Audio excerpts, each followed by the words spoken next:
Hi everybody, I hope this video finds you well. In today's video, we're going to be starting into section 2.5 from your textbook, which starts to actually put together all the things we've been discussing so far, matrices, systems of linear equations, and row operations, into our sort of main technique for solving systems of equations using matrices. So, in this video, we're going to focus on a couple examples of using this process just to make sure that we're computationally sound with actually using matrices to solve systems of linear equations. Then in the follow-up video for this, so section 2.5 part 2, we'll actually go into the sort of theory behind it, and we'll see that we can understand and answer one of the questions that we sort of stated at the beginning, namely about when do systems have solutions, when are they inconsistent versus consistent, and sort of how many solutions they're going to have based on some of the characteristics of these matrices. So we'll be doing that in the second half of this section. But for right now, we're going to focus on computationally.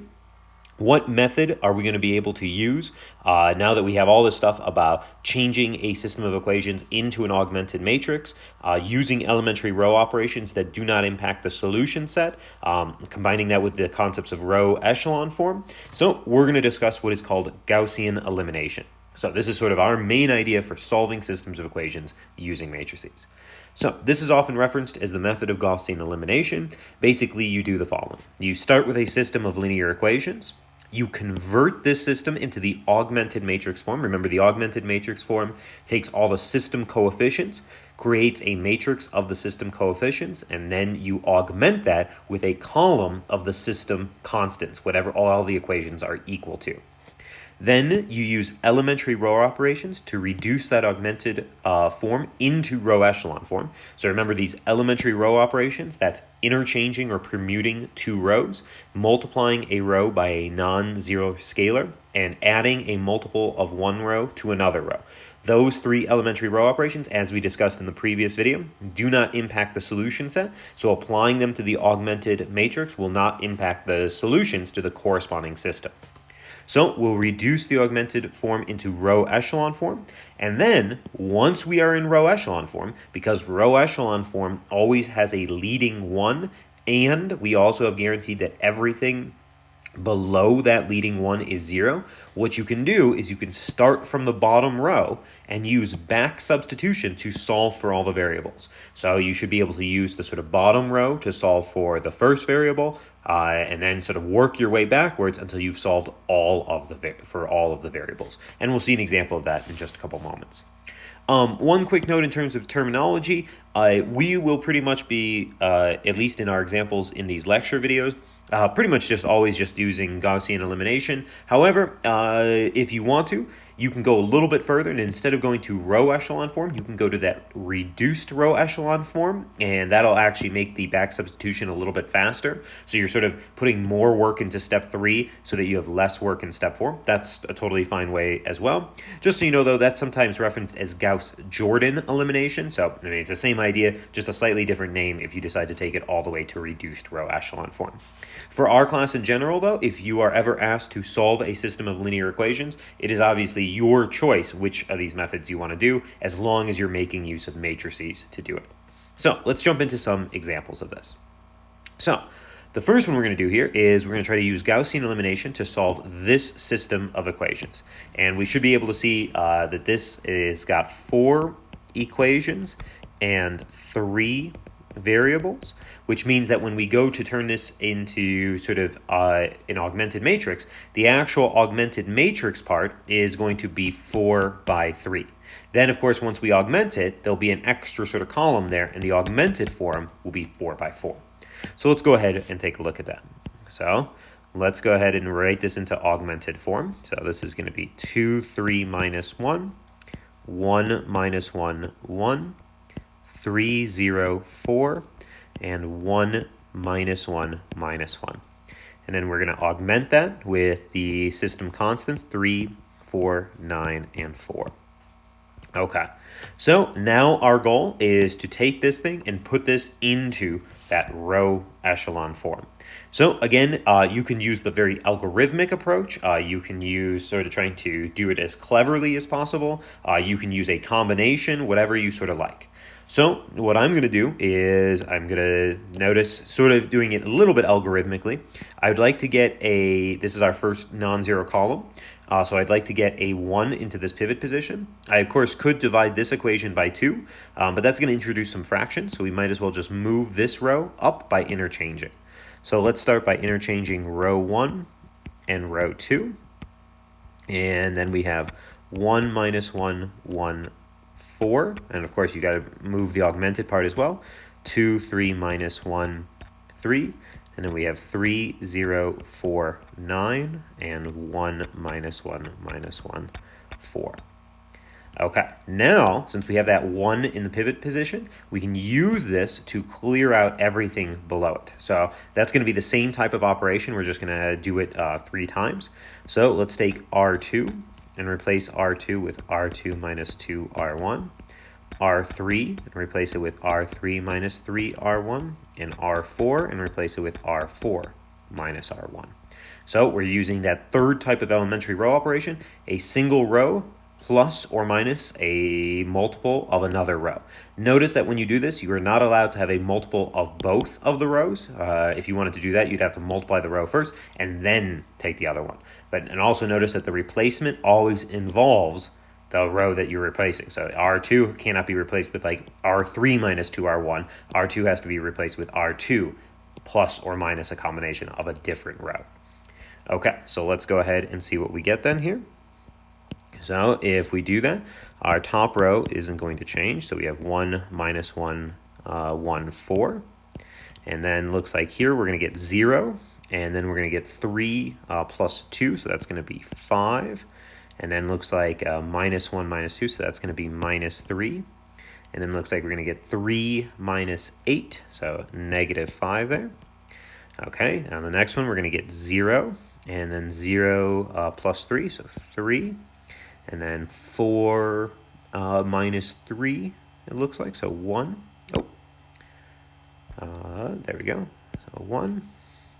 And then what else do we have there? 9 minus 12, so minus 3. Okay, and then in the bottom one, we are going to get 0, 0, and then minus 1, minus 1, so minus 2. And then we get 4 minus 4, so that's going to be a 0 there. Okay, so this is looking good here. Now we need to move to the next one. Remember, we're sort of ignoring this. This would be our next non-zero column, so now we need to get a 1 in this position here. So it looks sort of unavoidable. Obviously, I could try to like flip this up, but either way, I'm going to have to divide and sort of get things messy, so I might as well just use this right here. So let's go ahead and do 1/5 of row 2. So we get 1 minus 1, 1, and 4, and then 0, 1, minus 3/5, and minus 1, and then 0, 3, 1, minus 3, and then 0, 0, negative 2, 0. Okay, so there we go. All right, now we're ready to use this to clear out what's below. Notice that this one's already clear, so that should be nice and easy. So we really just need to clear this out. So we can go ahead and do that. We can take R3 and replace it with R3 minus 3R2. So if we do that, we have 1 minus 1, 1, 4, and then 0, 1, minus 3/5 minus 1. Then 0, 0, looks like we're going to get 1 plus 9/5, so that's going to be 14 over 5. And then minus 3 plus 3, that's going to be 0. And then we have 0, 0, minus 2, 0. Okay, so now we did this, so now we can imagine crossing these out. This is going to be our first non-zero column, so we need to get a 1 in this pivot position here. So that's pretty easy. We can just do 5/14 R3, 1 minus 1, 1, 4, 0, 1, minus 3/5 minus 1, 0, 0, 1, 0, and then 0, 0, negative 2, 0. Okay, we've got our 1. Now we just need to clear out everything below it. So we can take R4 and replace R4 with R4 plus 2R3. And if we do that, we get 1 minus 1, 1, 4, 0, 1 minus 3/5 minus 1, 0, 0, 1, 0, and then 0, 0, 0, 0. Okay, so there we go. Now this thing is in row echelon form because we've gotten these pivots here, and of course down here this is just a 0 row, which is supposed to be at the bottom, so we're all good. Okay, so if we now look at this, right, we've completed the step of putting this into row echelon form. Now we can begin our back substitution. So obviously down here, this is just saying that 0 times the first variable plus 0 times the second variable plus 0 times the third variable equals 0. This is trivially true, so we don't need to worry about this. We can move to this statement right here. If we take that one, so just to make sure we sort of see what we're going to start with here. If we take that, then that translates to x3 is supposed to be 0. So we immediately get one of our variables there. Then we can take this statement and take this here. Okay, so we'll pull this over to here. That's going to give us x2 minus 3/5 x3 is supposed to be -1. Notice that this would not be solvable if we didn't already have this. I mean, this is why we call it back substitution. So we have x3 equals 0, so we can pop that in there. That gives us that x2 minus 3/5 times 0 is supposed to be -1. So we get x2 is -1. And, you know, just for consistency, I'm going to go back and erase that just so we can keep track. This is x3 equals 0. So now I have x3 equals 0, I have x2 equals -1. Now I can use my last equation to get the last sort of variable. So we'll grab this here. Okay, pop this over to here.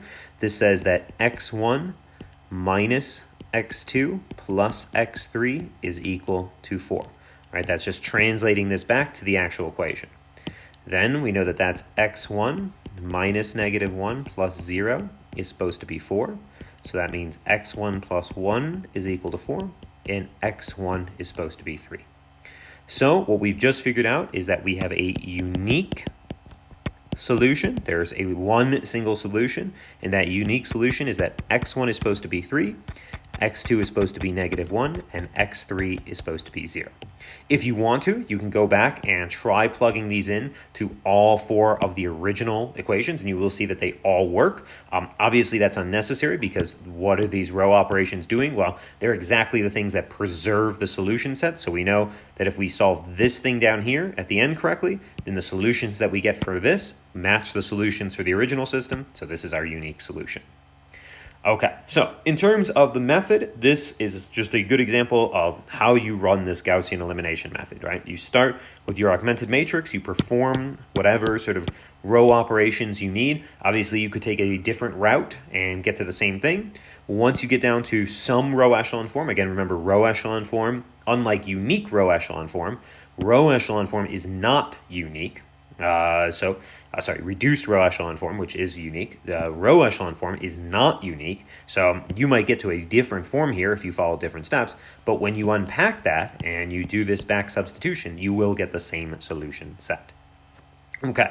One other thing I'd like to just comment, which is going to be very, very important for our next video when we investigate this more generally from sort of a theoretical perspective, is because we took this to row echelon form, here, what I'd like to make a note of is, let's just think about that sort of other concept we introduced that we said was going to be very important. Let's look at the rank. So we should notice something interesting here. The rank of A, in this case, if we look just at A, remember this part here would be A, this is the augmented component. The rank of A was equal to 3 here. And you should also be able to see that the rank of A augmented, usually we put a little like number symbol or something like that to mean augmented. Well, if we take this entire thing, well, this also had 1, 2, 3 non-zero rows. So the rank of A augmented was equal to 3. And if we think back to the very beginning, we knew that the number of variables, or the number of columns in the original matrix, was equal to 3. So we have this very interesting sort of combination here. And I'll just make a note, we'll write this out as number of variables equals to 3. So what's sort of interesting in this situation is that we got a unique solution, and we're in this situation where the rank of A matched the rank of A augmented, matched the number of variables. One of the things we will prove in the next video is that unique solutions occur exactly when this happens. When the rank of A matches the rank of A augmented, matches the number of variables. This is actually exactly the conditions when you will get a unique solution. But we'll prove that actually formally in the next video. For now though, let's take a look at using Gaussian elimination for solving another system. So we're going to try to use Gaussian elimination to solve this system of equations. This one is 3 equations with 4 variables. So the original matrix would be a 3 by 4 matrix, and when we augment it, it's going to be 3 by 5. So let's go ahead and put this into augmented form here. So we have 2, 3, 1, minus 1, then 1, 2, 2, 1, and 1, 1, minus 1, minus 2, and then we're augmenting that with 1, 2, 0.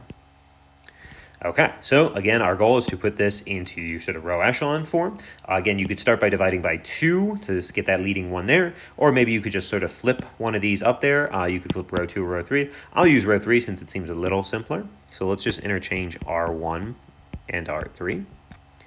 So that means we're going to have 1, 1, minus 1, minus 2, and then 0.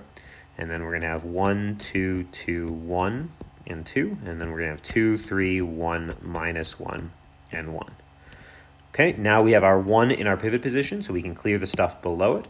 So let's go ahead and do R2 and replace R2 with R2 minus R1, and R3 and replace it with R3 minus 2, row 1. So we get 1, 1, minus 1, minus 2, 0. And then here, since we're subtracting just row 1, looks like we're going to get 0, and then 1 and 3, and looks like 3 and 2. And then in the other one, when we subtract, we're going to get 0 and 1 and 3, and then minus 1 plus 4, so also 3, and then 1, yep, and then 1 there. Okay, so we did this. Now we can sort of think about ignoring this. This is our next pivot column, so we want to get a leading one there. We already have a leading one, so we can just use this immediately to clear out the stuff below. So let's do R3 and replace R3 with R3 minus R2. And we'll get 1, 1, minus 1, minus 2, 0, 0, 1, 3, 3, 2. And then we're going to get 0, 0, 0, 0. And then since we're doing R3 minus R2, I guess we would get 1 minus 2, so we get minus 1 there. Okay, if we actually think about this, now, since we've done these 2 rows, I guess this isn't quite in row echelon form, and we want that to be a leading 1, not a leading negative 1, but it really doesn't matter here, because you guys should recognize that this right here is a very strange statement. Right here, this is saying that 0 times x1 plus 0 times x2 plus 0 times x3 plus 0 times x4 is supposed to equal negative 1, which we know is impossible, because if you multiply 0 onto every variable, you need to get 0, not negative 1. So this right here, if you see something like this, this immediately tells us no solutions. Or, if you prefer, you can say that that is inconsistent. So there are no solutions to our original system of equations. There's no choice of x1, x2, x3, and x4 that is going to make every one of these equations true. And that's because when we reduced it, we got a nonsensical sort of row here, where 0 times every variable would be needing to be equal to negative 1. That's impossible. That means there's no solutions, and it means it's inconsistent. Okay, let's do the same little discussion about rank so that we can sort of prepare ourselves for our next sort of more theoretical video. Notice that if we just look at this component here, the non-augmented part, there were 2 non-zero rows. So we can sort of make a note here that rank of A was equal to 2. But if we include the augmented component, well, notice that the augmented component has 1, 2, 3 non-zero rows. So the rank of A augmented is equal to 3. It turns out one of the results that we will prove in the next video is that whenever the rank of A does not match the rank of A augmented, so whenever these two are different, that is exactly the condition for things to be inconsistent. And that one actually, even though we'll prove it formally in the next video, should make sense to you. Because how do you have the rank of A augmented be larger than the rank of A? Well, that means that in A, there must be sort of a 0 row, But in the augmented, this is non-zero, which means you're always going to get one of these sort of nonsensical equations, meaning it's going to be inconsistent. So one of the results we'll prove in the next video is that whenever the rank of A doesn't match the rank of A augmented, that automatically means that we're inconsistent. Okay, let's do one more example of running this process, solving another system. So we're now going to try to use Gaussian elimination to solve this system. This is a system with 3 equations and 3 variables, meaning that the sort of coefficient matrix is going to be 3 by 3, and once we augment it, it's going to be 3 by 4. Also notice that everything is equal to 0, so this is going to be a homogeneous system. Remember also, we know that for homogeneous systems, they are automatically consistent. Because even without any work, I know at least one solution. One solution to this system is x1 equals x2 equals x3 equals 0. That's definitely going to work, because if I just plug in 0 into everything, everything's going to be 0. Now, does that mean that's the only solution? Not necessarily. There could be other ones, but we know that this guy has no possibility of being inconsistent. So let's go ahead and put it into its augmented form. So 4 minus 1, 2, 0, 3, 6, 9, 0, minus 2, minus 13, minus 16, 0. Now, again, we can do this however we like, but again, you do remember that, you don't have to follow the algorithm directly. You can be a little clever here and recognize that we might want to sort of modify this by dividing by 3, because everything is nicely divisible, and that'll give us a leading 1, and then we can interchange. So let's start with 1/3 row 2, and we'll get 4 minus 1, 2, 0, and then we'll get 1, 2, 3, 0, and then minus 2, minus 13, minus 16, 0. Okay, so that's good. Now we can interchange this and this. So let's go ahead and interchange row 1 and row 2. So we get 1, 2, 3, 0, 4 minus 1, 2, 0, and then minus 2, minus 13, minus 16, 0. Now we can use this leading 1 to clear out the stuff below. So we're going to do R2 and replace R2 with R2 minus 4R1. And we're going to take R3 and replace it with R3 plus 2 row 1. So we're going to get 1, 2, 3, and then 0. And then 0 here, and then it looks like we're going to get minus 1, minus 8. So that sounds like minus 9. And then we're going to get 2 minus 12. So that sounds like minus 10. And there we go, 0. And then here we're going to get plus 2, so 0. And then minus 13 plus 4, so that's minus 9. And then minus 16 plus 6, that's minus 10, and also 0. Okay, now, again, I could start by dividing this by negative 9 to get my leading 1, but I might as well be sort of clever and recognize that this is the same as this, so I can just eliminate this row. So let's do that real quick. Let's replace R3 with R3 minus R2.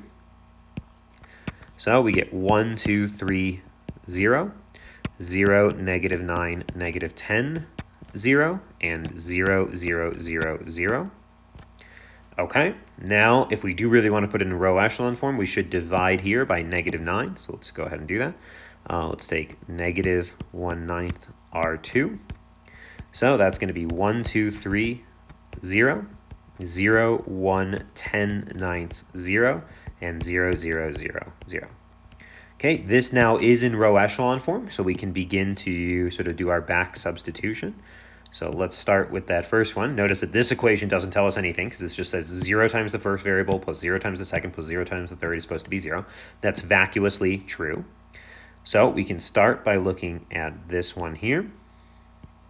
This tells us that x2 plus 10 over 9 x3 is supposed to be equal to 0. Now, this is the very first equation that we get, and it involves 2 variables. And notice, because this one was vacuously true, we don't know either thing about x2 and x3. So what this means is that we actually get free choice. This establishes a relation between x2 and x3. x2 plus 10 ninths x3 has to be equal to 0. But since that's our only one constraint on 2 variables, we actually have choice here. So the way we sort of do this is we make use of what's called a free parameter. And when we do free parameters, we always try to parameterize things that are not in those pivot positions. So in this case, we would avoid parameterizing here and here. So we're going to avoid parameterizing the x1 and the x2. So what we're going to do is we're going to say let x3 be anything you like, a parameter, call it t. Then this equation tells us that x2 plus 10/9 t needs to be 0.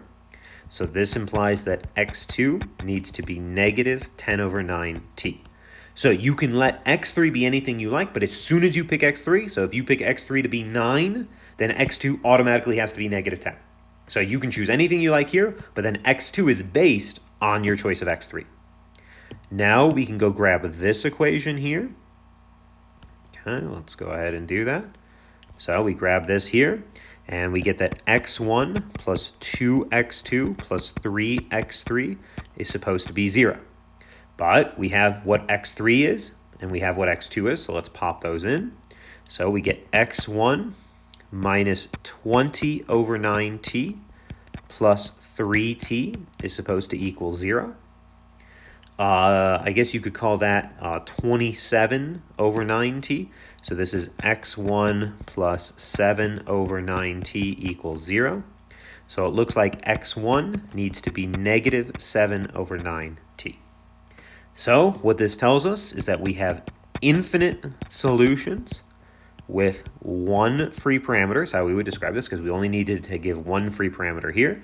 And those solutions are x1 equals negative 7/9t, x2 is negative 10/9t, and x3 can be whatever you like t. So this is an example of something with infinite solutions. The way you should think about this is you can choose anything you like for x3. Maybe your favorite number is 9, or maybe your favorite number is 18. If you choose 18 for x3, then this makes this negative 20, so x2 must be negative 20, and this makes x1 have to be negative 14.